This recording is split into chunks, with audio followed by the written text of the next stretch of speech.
Professor Nageshwar వ్యవహారం చర్చకు దారితీసింది. తనకు భద్రత కల్పించాలని కోరుతూ ఆయన నేరుగా తెలంగాణ డీజీపీ కార్యాలయాన్ని ఆశ్రయించారు. జనసేన, బీజేపీ నేతలపై చేసిన వ్యాఖ్యల తర్వాత తనకు బెదిరింపు కాల్స్ వస్తున్నాయని ప్రొఫెసర్ నాగేశ్వరరావు ఆరోపించారు. దీంతో వ్యక్తిగత భద్రతపై ఆందోళన వ్యక్తం చేస్తూ పోలీసులను సంప్రదించినట్టు తెలుస్తోంది. ఇక ఆయనను అరెస్టు చేస్తారన్న వార్తలపై ఏపీ పోలీసులు స్పందించారు. ఆ వార్తల్లో ఎలాంటి నిజం లేదని ఖండించినట్లు సమాచారం.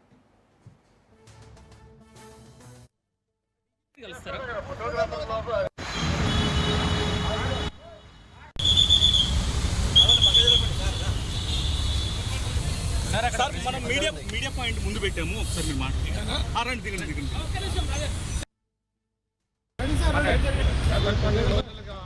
ఆన్లైన్లో రకరకాల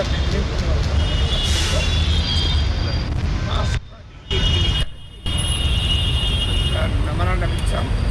నేను పరిశీలిస్తాను. సెక్యూరిటీ ఎలాంటి అడుగులు ఉంటుంది అది నేను నిర్ణయించాను కదా. నేను నిర్ణయించేది ఒకటి. ఆ పై రకరకాల బెదిరింపులు గత కొన్ని రోజులుగా వస్తున్నాయి. అవసరమైన అప్రాప్రియేట్ చర్యలు తీసుకోండి అంటే స్లో అని చెప్పాను. సోషల్ మీడియా కాకపోతే యాంటీ సోషల్ మీడియా ఆన్లైన్లో అని చెప్తున్నాను. నేను చేసిన కామెంట్ను ఆల్రెడీ విత్డ్రా చేస్తున్నాను. జనసేన పార్టీ దాన్ని ఆహ్వానించింది. తన క్యాడర్ కూడా విజ్ఞప్తి చేసింది.